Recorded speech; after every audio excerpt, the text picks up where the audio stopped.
साथियों, जय भीम। पिछले मार्च महीने से पूरे देश में और संपूर्ण विश्व में कोविड-19 से पूरे देश में और विश्व में लॉकडाउन चल रहा है, जिसकी वजह से देश और दुनिया की सामाजिक आर्थिक जो नीतियां हैं, जो अर्थव्यवस्था है, वो लगभग ध्वस्त हो गई है। ऐसे सिचुएशन में हमें भारत के संदर्भ में कई महत्वपूर्ण बातें हुई है।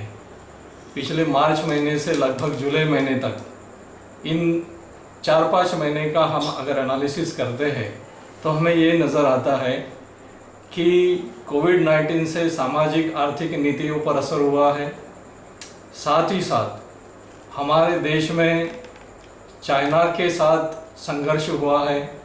और तीसरा, जहाँ पे कई सारे मंदिरों के दरवाजे बंद हैं, ऐसे परिस्थिति में राम जन्मभूमि जो है अयोध्या का, उसका भूमि पूजन की शुरुआत भी भारत सरकार के प्रधानमंत्री के द्वारा हो रही है। ऐसे 3 सिचुएशन के साथ भारत के संदर्भ में अगर बोला जाए तो हमें खास करके सामाजिक और आर्थिक नीतियों के बारे में समझने की ज़रूरत है।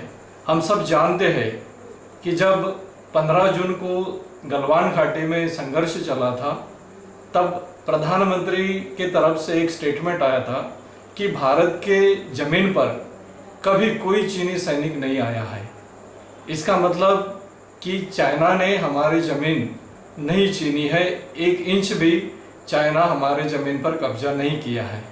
उसके बाद में 3 से 4 बैठकें हुई ताकि गलवान घाटी का जो वाद विवाद है वो कैसे सुलझाया जाए, और साथ ही साथ चीनी सत्ता के साथ, इधर चीनी लोगों के साथ, चीनी सरकार के साथ बात चल रही है, इधर संघर्ष चल रहा है, बातचीत हो रही है, और इधर चीनी सरकार के साथ व्यापार की कई नीतियां बन रही है। कुछ नए समझौते हो रहे हैं, कुछ MOU हो रहे हैं, साथ में साथ कई जो ऐप्स है वो बैन हो रहे हैं।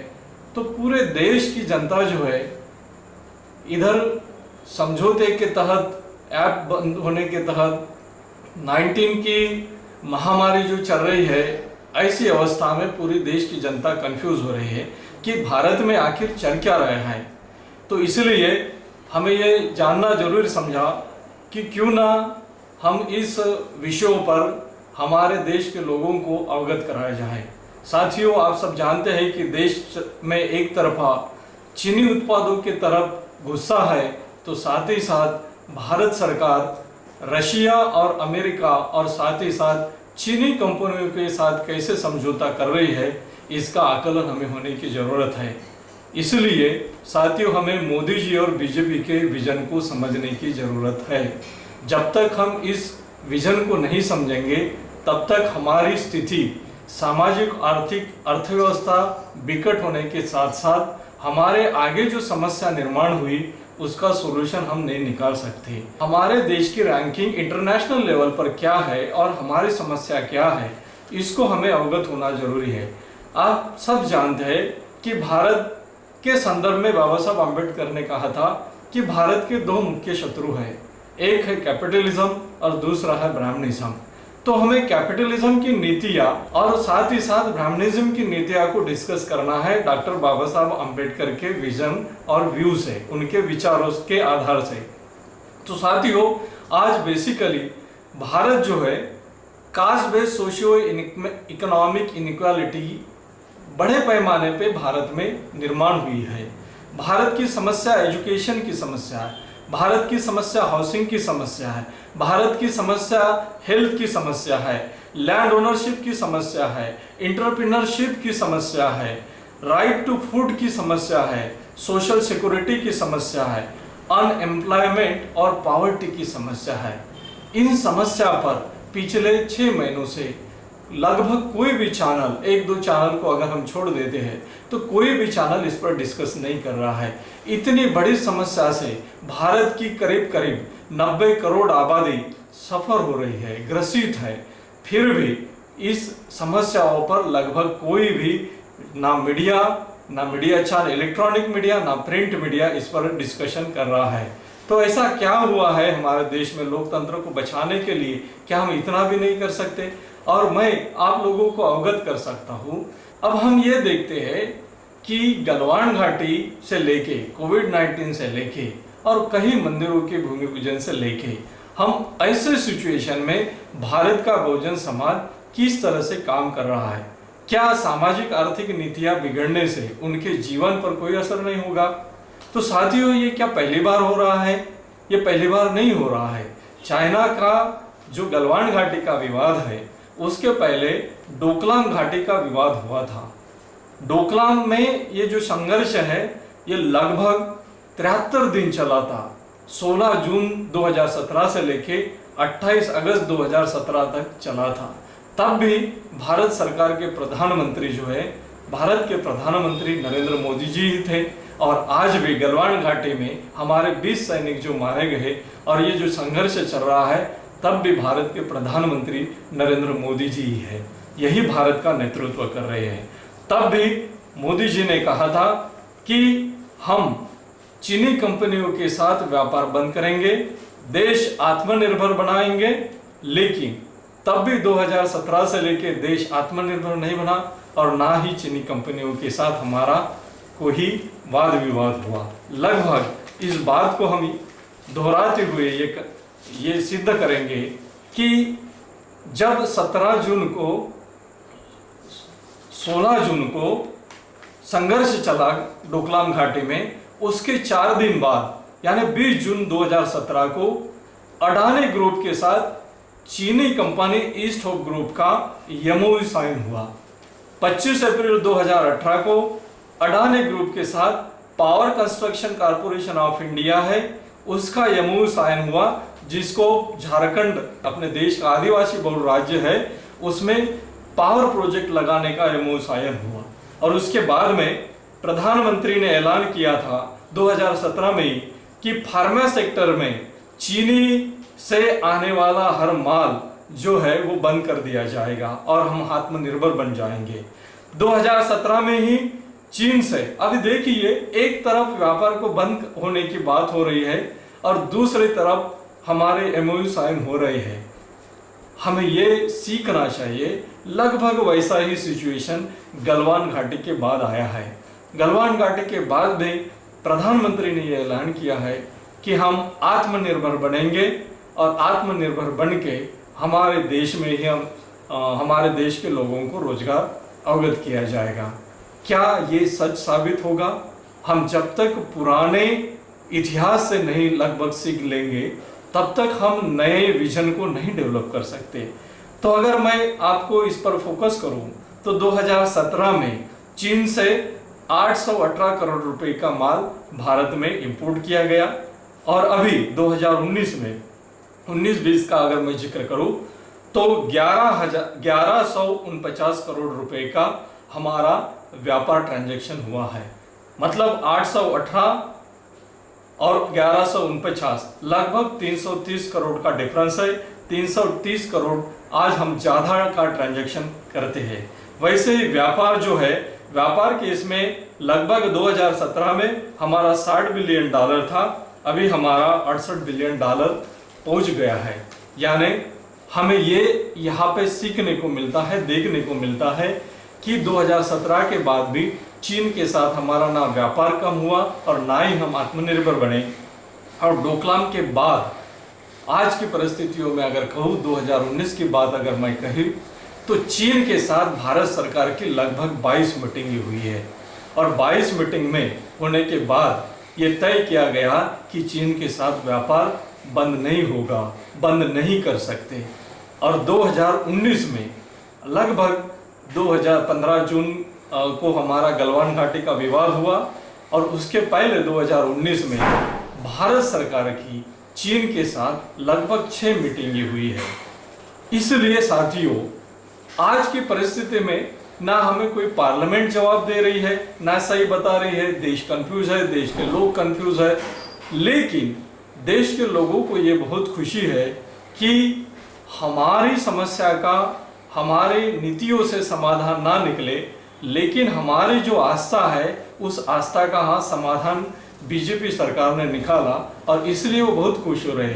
लेकिन आने वाले 50 साल में अगर सामाजिक आर्थिक परिस्थितियां अगर नहीं बदलती है और BJP government, Modi ji government अगर इसको अच्छे से लागू नहीं करती है, भारतीय संविधान का जो मूलभूत अंग है कल्याणकारी अर्थव्यवस्था बनाने का, कल्याणकारी राज्य, विकसित राज्य बनाने का, सबका मंगल करने का, सबका विकास करने का, अगर वो लागू नहीं होता है तो इस देश के आने वाले 20 से 50 सालों के अंदर में इस देश के schedule caste, schedule tribe, DT&T, OBC और रिलीजियस माइनॉरिटीज की अवस्था जो है काफ़ी गंभीर रहेगी। जब तक ये इस देश के SC, ST, OBC माइनॉरिटीज इसका संज्ञान नहीं लेते तब तक उनके जीवन में आमूलाग्र बदल आने वाला नहीं है। तो साथियों, हमें कुछ पिछले डेटा को हमें ध्यान में रखना होगा। इंडिया चाइना बायलैटरल ट्रेड को हमें समझना होगा, क्योंकि ये 2017 का डोकलाम का सिचुएशन और 2020 का गलवान घाटी का सिचुएशन दोनों चाइना के साथ हुए हैं। बीच में कोविड-19 आया है और साथ ही साथ ऐसे परिस्थितियों में हमारी शुरुआत निजीकरण की तरफ बढ़ रही है। तो हमें ये तो संदेशा नहीं है कि इधर संघर्ष की नीति अपनाई जाए और इधर पूरा देश, पूरी अर्थव्यवस्था निजी लोगों के हाथों में सौंप दिया जाए। इसलिए 2017 से लेके कहीं महत्वपूर्ण डेटा मैं आप लोगों के आगे रख रहा हूं कि कैसे इंडिया चाइना का बायलैटरल ट्रेड हुआ है। 2017 में इंडिया ने एक्सपोर्ट किया है $16.34 बिलियन का चाइना को, और इंडिया ने इंपोर्ट किया है $68.1 बिलियन का। यानी ट्रेड इम्बैलेंस आप देखोगे तो इंडिया ने इंपोर्ट ज्यादा किया है, एक्सपोर्ट कम किया है 2017 में। लगभग डिफरेंस जो है $51.76 बिलियन का आ रहा है। यही 2018 में इंडिया ने एक्सपोर्ट 18.83 यानी 18.83 बिलियन डॉलर्स का किया है, और इंडिया ने एक्सपोर्ट इंपोर्ट जो है 76.87 बिलियन डॉलर का किया है। 2018 में भी हमारा ट्रेड इम्बैलेंस जो है 58.4 बिलियन डॉलर का है।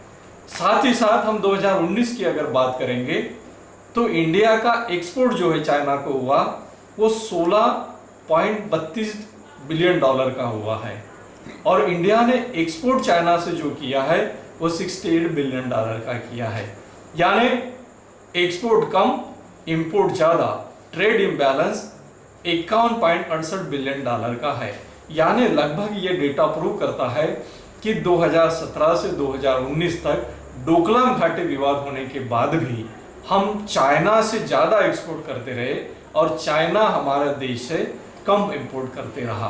तो हम ये प्रूव कर सकते हैं कि इंपोर्ट एक्सपोर्ट में हम काफ़ी चाइना पर निर्भर करते हैं, चाइना हमारे ऊपर कम निर्भर करता है। साथियों, ये जो सोर्सेस है ये general administration of custom China department के तहत आपको ये पब्लिश किया गया है। अब साथियों देखिए, इंडिया एक्सपोर्ट जो चाइना को करता है पर्टिकुलर क्या क्या करता है, मैं आपको इसलिए ये चीज़ें बता रहा हूँ क्योंकि ये मैन्युफैक्चरिंग है या प्राइमरी गुड्स को हम कर रहे हैं, सेकेंडरी गुड्स को कर रहे हैं जो मैन्युफैक्चर करते हैं उसमें, कि प्राइमरी गुड्स को हम चाइना को एक्सपोर्ट कर रहे हैं। तो ऑर्गेनिक केमिकल्स है, स्लैग एंड ऐश है, नेचुरल पर्स है, प्रेशियस स्टोन्स है, प्रेशियस मेटल है, कॉटन है, फिश है और अदर ऐसे जो सोर्सेस है जो खेती के से संबंधित आते हैं, जो माइनिंग से संबंधित आते हैं, जो रॉ मटेरियल है, इसका हम चाइना को एक्सपोर्ट करते हैं। और चाइना से हम क्या इंपोर्ट करते हैं? इलेक्ट्रिक मशीनरी, वो मैन्युफैक्चर होकर आती है, sound equipment, television equipment, nuclear reactors, boilers, machineries and mechanicals appliances and parts, organic chemicals, plastic, iron and steel के बड़े बड़े जो उद्योगों में लगते हैं ऐसी मशीनरीज। यानी देखिए, हम रॉ मटेरियल को एक्सपोर्ट करते हैं और हम मैन्युफैक्चर होके आया हुआ मटेरियल इंपोर्ट करते हैं। तो देखिए, हमारे देश की व्यवस्था जो है चाइना के साथ जो एमओयू बने हैं वो क्या दिखाती है कि आज चाइना मैन्युफैक्चरिंग में इंडिया से आगे है और मैन्युफैक्चरिंग का ही माल हम चाइना से इंपोर्ट करते हैं। और इसलिए साथ ही साथ बायलैटरल इन्वेस्टमेंट की अगर बात करें, ये तो बायलैटरल ट्रेड हुआ, इन्वेस्टमेंट की अगर बात करें हम सितंबर 2019 तक की अगर बात करें तो चाइनीज इन्वेस्टमेंट जो इंडिया में हुआ है वो 5.8 बिलियन डॉलर का हुआ है। मतलब चाइना ने हमारे देश में 5 बिलियन डॉलर के ऊपर इन्वेस्ट किया है और इंडिया का इन्वेस्टमेंट जो है चाइना में वो 0.92 बिलियन डॉलर्स का है। मतलब हमारे देश में आज भी चाइना ने लगभग 5 बिलियन डॉलर के ऊपर इन्वेस्टमेंट किया है और हम चाइना में कितना इन्वेस्टमेंट कर सके तो 0.92 बिलियन डॉलर, 1 बिलियन डॉलर भी नहीं कर सके। तीसरा अगर मैं आपको ये बताऊं कि इकोनॉमिक एंड कमर्शियल डायलॉग जो है 2017 के बाद चाइना और इंडिया के बीच में 2019 तक 6 बार मीटिंगें हुई है हमारी 2019 में, और 2019 में लगभग जो मीटिंगें एक ही साल में 6 बार, 2017 से 2019 तक लगभग 22 मीटिंग हुई, लेकिन 2019 में लगभग 6 मीटिंगें हुई। वो मीटिंगें देखिए किस पर हुई। 22 फरवरी न्यू दिल्ली में मीटिंग हुआ स्किल डेवलपमेंट के लेके चाइना और इंडियन गवर्नमेंट के साथ में। 7 मई को बीजिंग में मीटिंग हुआ फार्मास्यूटिकल्स के लेके। 7 नवंबर से 9 नवंबर कर दिल्ली में फिर मीटिंग हुई स्पेशल इकोनॉमिक डेवलपमेंट को लेके। 25 सितंबर में न्यू दिल्ली में फिर से मीटिंग हुई फाइनेंस डायलॉग, 2 देशों के बीच में फाइनेंस कैसा होना चाहिए इसको लेके। 18 नवंबर न्यू दिल्ली में फिर से मीटिंग हुई ट्रेड इन सर्विसेज को लेके। और 28-29 नवंबर वुहान जो कोविड-19 के लिए जाना जाता है उसमें नीति आयोग और डीआरसी का मीटिंग हुआ चाइना गवर्नमेंट के साथ। वो नीति आयोग और डीआरसी के डायलॉग को लेके मीटिंग हुआ। लगभग 28-29 नवंबर को वुहान में मीटिंग हुआ। साथियों 2017 में डोकलाम में, मैं बार बार ये रिपीट इसलिए कर रहा हूँ कि क्या बीजेपी और मोदी गवर्नमेंट गलवान घाटी का विवाद होने के बाद आत्मनिर्भर भारत ये जो बोल रहे हैं इसको कि कहाँ तक प्रूव करेंगे, कहाँ तक सिद्ध करेंगे, कहाँ तक इंडिया आत्मनिर्भर बनेगा, इसकी हमें जब तक नीति समझ में नहीं आती तब तक हम आगे बढ़ नहीं सकते। साथ ही साथ मैं 5वां आपको एग्जांपल दे रहा हूँ कि बैंकिंग सेक्टर आप जानते हैं कि भारत में काफ़ी बैंक को मर्ज किया गया है और कई बैंक का प्राइवेटाइजेशन किया गया है। आप सब लोग जानते होंगे कि 2011 में Indian banks in China, Shanghai में इंडियन बैंकिंग के कई दफ्तर खुले हैं जिसमें एसबीआई है, आईसीआईसीआई बैंक है, एक्सिस बैंक है। ये सारे बैंक चाइना में है जो इंडिया के हैं और चाइनीज बैंक जो है इंडिया में भी है। 2011 में industrial and commercial bank of China का दफ्तर मुंबई में खोला गया है और बैंक ऑफ चाइना का दूसरा दफ्तर जो है दिल्ली में खोला जाएगा और इसकी परमिशन आरबीआई ने उन लोगों को दे दी है। मैं इसलिए आपको बता रहा हूँ कि ये फैक्ट्स जब तक हम जानेंगे नहीं तब तक हम इस नीतियों को समझेंगे नहीं। साथ ही साथ हम टूरिज्म की अगर बात करेंगे कि इन 2018 में चाइना के जो टूरिस्ट थे लगभग 2,25,000 इंडिया में आए थे और तब ये डिसाइड किया गया था कि इंडियन टूरिज्म ऑफिस जो है वो चाइना में इस्टेब्लिशमेंट हो जाए और जिसके साथ एमओयू भी किया गया था। Ministry of state of tourism है, इसके जो मिनिस्टर है केजे अल्फोंस वो चाइना के 4 शहरों में गए हैं जिसमें शंघाई है, बीजिंग है, वुहान है और वहाँ पे उन्होंने रैली की और रैली में ये बात बोली कि आप इंडिया में एज ए टूरिस्ट करके आई है, हमारे जो संबंध है वो भाई भाई के बने रहेंगे। उसके साथ साथ चाइना के साथ इंडियन गवर्नमेंट ने ऑडियो विजुअल को प्रोडक्शन का भी एमओयू साइन किया है। Cooperation in the oil and gas sector में भी एमओयू साइन हुआ है।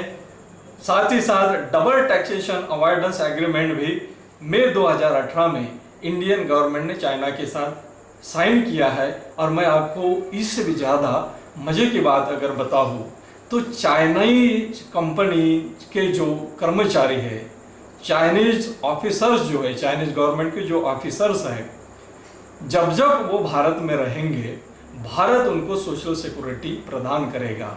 तो सोशल सिक्योरिटी एग्रीमेंट नवंबर 2019 में न्यू दिल्ली में साइन हुआ है।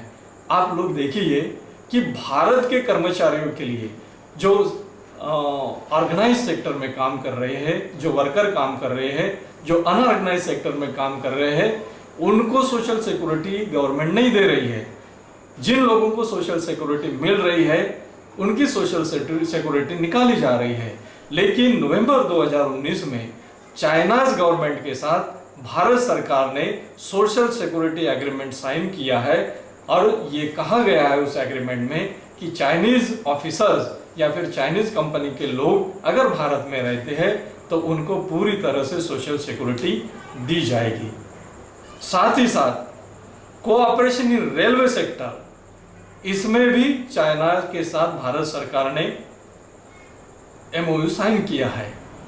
ये आगे हम अगर देखेंगे तो इंडियन कंपनी जो चाइना, यानी भारत की लगभग कंपनियां चाइना में कितनी है और चाइना की कंपनियां भारत में कितनी हैं, तो आप सब जानते हैं टीसीएस, इन्फोसिस, विप्रो, महिंद्रा, सत्यम, रिलायंस, टाटा सन्स, ये बड़े बड़े जो भारत की कंपनियां हैं आज के डेट में अगर कहें तो वो चाइना में इस्टेब्लिश है। चाइना में भी उनके दफ्तर खुले हैं और कहीं ऐसा कहा जाता है, एक बीजिंग के एम्बेसडर्स के वेबसाइट पर एक डेटा है, उसमें कहा जाता है कि चाइना की लगभग 100 से ज़्यादा कंपनियां भारत में बनाई गई है, भारत में अभी काम कर रही है। हमें ये देखना है साथियों कि इतना बड़ा 2017 के बाद 2020 में चाइना और इंडिया के साथ आर्थिक नीतियां बनी हैं। इस आर्थिक नीतियों को तोड़कर चाइना के कंपनियों को वापस भेज सकता है इंडियन गवर्नमेंट या फिर बीजेपी गवर्नमेंट, तो लगभग इसका जवाब जो है मुझे लगता है कि इससे कुछ भी होने वाला नहीं है। ये ऐसा दिखता है कि डोकलाम के बाद का जो हमें 2019 तक ये जो अनुभव आया है, तो इधर डोकलाम हुआ है, 73 दिन का संघर्ष चला है और इधर भारत सरकार एमओयू साइन करते जा रहा है। किसी को बैन नहीं किया, तब भी नारा लगाया गया था मेक इन इंडिया का, एमएसएमई के थ्रू हम भारत को मेक इन इंडिया बनाएंगे। और आज भी नारा लगाया गया था गलवान घाटी के बाद, 15 जून के बाद, और ये लोगों को भ्रमित करने के लिए भी दिखाया गया कि चाइनीज कंपनी के ऐप्स पर हमने बैन लगाया है। लेकिन 2017 के बाद जितने एमओयू साइन हुए हैं, कंपनियां आई है, बैंक सेक्टर में एमओयू हुए हैं, रेलवे सेक्टर में एमओयू हुए हैं, ये एमओयू को कैंसिल किया जाएगा। ये हमें सोचने की ज़रूरत है। अगर ये कैंसिल नहीं होता है तो चाइना के साथ गलवान घाटी का संघर्ष चलने के बाद भी ये हमें ऐप बंद करना ये केवल दिखावा जैसा है। मैं आपको और आगे लेके जाता हूँ। प्रवीण सावे और गजल वहाब, ये दो ऐसे आथर हैं जिन्होंने इन dragon on our doorstep analysis geopolitics and military strategy, ये बहुत बड़ा अच्छा किताब जो है पब्लिश किया है। भारत के संदर्भ में और चाइना के संदर्भ में ये जो संघर्ष चल रहा है उसका कुछ इंटरप्रिटेशन वहाँ पे किया गया है। उसमें ये गजल वहाब और प्रवीण स्वामी कहते हैं कि if India involve in border war with China it will loss. अगर भारत का और चाइना का बॉर्डर संघर्ष होता है बॉर्डर पे, तो नुकसान ज्यादा इंडिया को है। Apart from superior military power, Bharat के पास मिलिट्री पावर है, मिलिट्री पावर होने के बावजूद भी नुकसान जो है इंडिया को होगा। क्यों हुआ? तो 2017 के बाद 2019 तक मैंने आप लोगों को जो डेटा दिया है, जितने भी एमओयू साइन हुए हैं और जो चीनीज कंपनियां यहाँ पे इन्वेस्टमेंट हुआ है, चीनी सरकार का इन्वेस्टमेंट हुआ है, वो उसको अगर हम नज़र डालेंगे तो चाइना ने भारत के अर्थव्यवस्था को जकड़ लिया है। और जकड़ने के वजह से हम चाइना को कितना भी आउट करने की कोशिश करेंगे तो चाइना जितना आउट हो जाएगा, भारतीय अर्थव्यवस्था पर उसका बुरा असर होने लगेगा। तो बीजेपी गवर्नमेंट और मोदी गवर्नमेंट ये कभी नहीं चाहेगी कि चाइना को अर्थव्यवस्था के संदर्भ में बुरा लगे, मन दुखे, ये कभी नहीं चाहेगी। इसलिए कोई भी एमओयू कैंसिल नहीं होगा। अगर बीजेपी गवर्नमेंट को करना ही है तो 2017 से 2019 तक जितने भी एमओयू साइन किए हैं, जितने भी एग्रीमेंट किए हैं, वो एग्रीमेंट करके दिखाए और भारत के लोग तभी आपके बोलने पर सच मानेंगे। साथियों, दूसरी महत्वपूर्ण बात है, वो कहते हैं प्रवीण सावे और गुलाब गजल वहाब कि China has potent anti satellite power और साइबर वारफोर्स कैपेबिलिटीज। अगर हमने ऐप भी बंद कर दिए हैं, उनके कुछ एमओयू को कैंसिल भी कर दिया है, कुछ टेंडर को भी कैंसिल कर दिया है, लेकिन आज के डेट में सैटेलाइट्स का ज़माना है, टेक्नोलॉजी का ज़माना है और चाइना इंडिया के आगे इतना आ गया है टेक्नोलॉजी में कि उसने एंटी सैटेलाइट बनाए हैं, साइबर वारफोर्स बनाए हैं। और वो कहता है उस किताब में दोनों ऑथर कि एंटी सैटेलाइट और cyber warfare capabilities in China की इतनी है कि वो पूरे देश और दुनिया को टक्कर दे सकती है। तो ये भारत को पुराएगी नहीं। साथियों, मैं समझता हूँ कि इसको हमने नज़रअंदाज नहीं करना चाहिए, क्योंकि भारत एक लोकतांत्रिक देश है और चाइना एक कम्युनिस्ट पार्टी का देश है। तो कम्युनिज्म और डेमोक्रेसी में इतने एमओयू साइन हुआ क्योंकि बाबा साहब अम्बेडकर ने कहा था कि जब भी भारत की फॉरेन पॉलिसी बने तो ये फॉरेन पॉलिसी बनते वक्त इंडियन गवर्नमेंट ज़्यादा से ज़्यादा ये ध्यान दे कि डेमोक्रेटिक कंट्री के साथ हमारे रिलेशन ब्रदरहुड के होने चाहिए।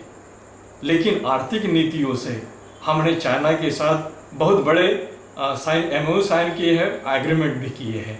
इसलिए ये ऐसा नहीं है कि इसे अवगत नहीं किया जाता। आज हम अगर देखें तो इसके साथ साथ चाइनीज बॉर्डर के साथ साथ पाकिस्तान के बॉर्डर से भी हमारा संघर्ष चल रहा है, नेपाल से हमारा संघर्ष चल रहा है, बांग्लादेश से हमारा संघर्ष चल रहा है, श्रीलंका से हमारा संघर्ष चल रहा है। यानी हमारे पास जितने भी नेबरर कंट्रीज हैं उनके साथ हमारे रिश्ते अभी लगभग थोड़ा से तनाव में आ गए हैं, उनके साथ भी संघर्ष बने रहे हैं।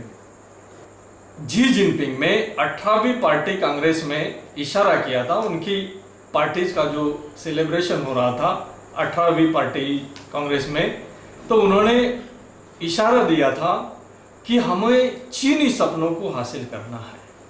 ये 2012 की मैं बात आप लोगों को कह रहा हूँ।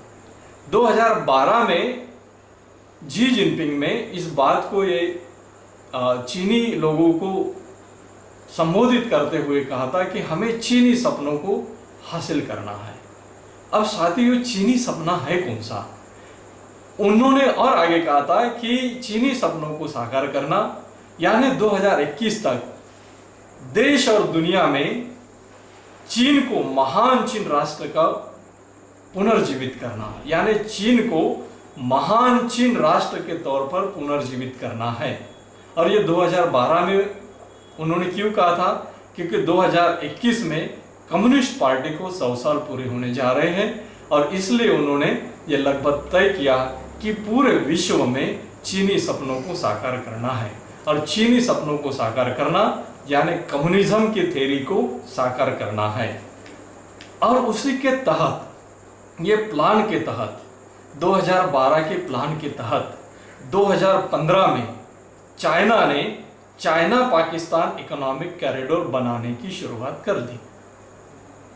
साथ ही साथ चाइना पाकिस्तान इकोनॉमिक कॉरिडोर बनाने के साथ साथ उसने ये डिक्लेयर कर दिया कि one belt one road project को स्टार्ट कर दिया। यानी चाइना पूरा पाकिस्तान तक घिर गया, पाकिस्तान के लैंड में आ गया, one belt one road project को डिक्लेयर कर दिया और साथ ही साथ चाइना की कश्मीर मुद्दों में दखलंदाजी भी देना शुरू हो गए। ये स्ट्रेटेजी के साथ चाइना ने कर लिया और इसका नतीजा ये हुआ कि आज 2019 तक आते आते $5 बिलियन का इन्वेस्टमेंट चाइना ने भारत में कर दिया है। कई कंपनी 100 से लगभग ज़्यादा बड़े बड़े एग्रीमेंट हो चुके हैं, बड़े बड़े MOU साइन हो चुके हैं। भारत सरकार ने इतनी इन्वेस्टमेंट पे $5 बिलियन का इन्वेस्टमेंट होने के बाद चाइना सरकार को क्या ये ऐलान किया है कि ये आप अपनी इन्वेस्टमेंट लेके जाओ? ये कभी नहीं किया। चाइना सरकार को क्या बोला है कि ये कंपनी आप यहां से लेके जाओ, चाइनीज बैंक बंद कर दो? कभी किया है? ये कभी नहीं हुआ। लोगों को भ्रमित करने के लिए टिकटॉक जैसे ऐप को बंद कर दिया। टिकटॉक का इफेक्ट जो है हमारे देश की अर्थव्यवस्था पर कम है, उसका ज्यादा इफेक्ट नहीं होता। हमारे देश पर इफेक्ट होता है, इम्पैक्ट होता है, हमारे लोगों को इम्पैक्ट होता है सामाजिक आर्थिक नीतियों से, जो निजीकरण के तौर पर भारत सरकार लेके जा रही है। इसका अगर मैं जिक्र करूं तो इस सिचुएशन में, आज के इस सिचुएशन में हमें यह देखने को मिलता है कि भारत कास्ट बेस्ड इनइक्वालिटी निर्माण करने के लिए बढ़ रहा है। ये पूरी सत्ता जो है भारत सरकार निजी लोगों के हाथ में देने के लिए प्लान बना रही है। मार्च महीने से लेके अगर जुलाई महीने तक आप देखिए, 100 ट्रेन का निजीकरण हुआ है, कई बैंकों का निजीकरण हुआ है, 41 कोल माइंस का निजीकरण हो गया है और लगभग अभी अभी हम ये भी देखने को मिलता है कि कहीं सरकारी नौकरी भी निजीकरण में चली गई है। तो सब अगर निजीकरण के हाथ में ही देना है तो पार्लियामेंट भारत की है किस लिए? डायरेक्टिव प्रिंसिपल्स ऑफ स्टेट जो पॉलिसी है, जो संविधान बनाते वक्त फ्रेम हुई है, वो है किस लिए? अगर ये भारत सरकार के प्रॉपर्टी निजीकरण के हाथों दे रही है तो क्या इस देश में schedule caste, schedule tribe, DT&Ts, OBCs और माइनॉरिटीज का आने वाले दिनों में भविष्य है? और अगर ये भविष्य नहीं है, मुझे तो ये नहीं साफ दिखाई दे रहा है कि आने वाले 20 से 50 सालों में इनका जो लाइफ है पूरी तरह अफेक्ट हो जाएगा और जो वैदिक काल है उस तरह की परिस्थिति निर्माण हो जाएगी। तो इसलिए साथियों, अगर ये जो लड़ाई है ये केवल पॉलिटिकल लड़ाई नहीं है, ये तुम्हारे हमारे अस्तित्व की लड़ाई है, ये विचारधारा की लड़ाई है, ये संविधान को बचाने की लड़ाई है, ये लोकतंत्र को बचाने की लड़ाई है। लेकिन जब तक इस लड़ाई में इस देश का शेड्यूल ट्राइब, इस देश का शेड्यूल कास्ट, इस देश का माइनॉरिटीज, इस देश का मुसलमान, इस देश का OBCs ये शामिल नहीं होते, तब तक इस देश को संविधानिक भारत पूरे तौर से नहीं बनाया जा सकता, विकसित भारत नहीं बनाया जा सकता। इसलिए मैं आप सभी लोगों से आग्रह करता हूँ कि आने वाले दिनों में अगर भारत को कल्याणकारी राज्य बनाना है, विकसित राज्य बनाना है, तो मोदी जी के और बीजेपी के से विजन से वो नहीं बनता। ये क्लियर दिखाई दे रहा है, उनकी निजीकरण की व्यवस्था है। इसलिए हमें जो है अभी एक ही रास्ता दिखता है। भारत अगर विकसित राष्ट्र बन सकता है, भारत प्रबुद्ध राष्ट्र बन सकता है, तो केवल और केवल बाबा साहब अंबेडकर के विचारधारा के आधार पर बन सकता है, उनके नीतियों के आधार पर बन सकता है, उन्होंने जो संविधान में पॉलिसीज दी है उनके आधार पर बन सकता है। अगर उनको लागू नहीं किया जाता तो वो बहुजन समाज का आने वाला जो फ्यूचर है, आने वाला भविष्य है, वो अंधार युग में हम जा रहे हैं, ऐसा आने वाला भविष्य होगा। इसलिए आप सभी लोगों से मैं अपील करता हूँ कि अभी शेड्यूल कास्ट, शेड्यूल ट्राइब और OBC ने अपनी पार्टीज की तरफ से अपनी सरकार बनाने की जरूरत है।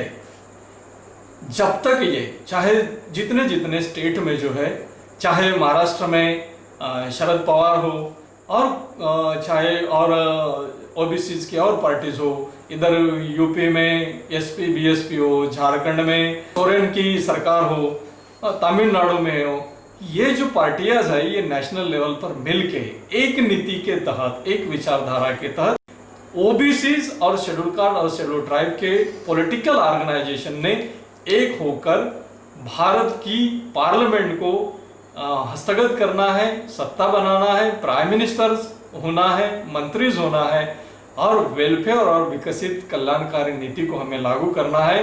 आने वाले 10 साल में अगर ये सारी बहुजन समाज की पार्टियां, ओबीसीज की पार्टियां, ओबीसीज के लोग अगर ये करते हैं, शेड्यूल कास्ट के लोग उसमें अगर हाथ देते हैं, शेड्यूल ट्राइब्स के लोग अगर उसमें हाथ देते हैं, तो आने वाले 10 साल में ये जो हिंदू राष्ट्र बनाने की संकल्पना बीजेपी ने और मोदी जी ने रखी है, उनको संवैधानिक भारत में हम तब्दील कर सकते हैं। और जब संवैधानिक भारत पूरी तरह से बनेगा तो सभी लोगों का कल्याण होगा। ऐसी हम उम्मीद करके आप लोग इसको अच्छी तरह से समझ गए होंगे और अपने अपने काम को लगेंगे, ऐसी उम्मीद करता हूँ। और मेरे विचार को मैं यही समाप्त करता हूँ। जय भीम, जय बुद्ध भारत।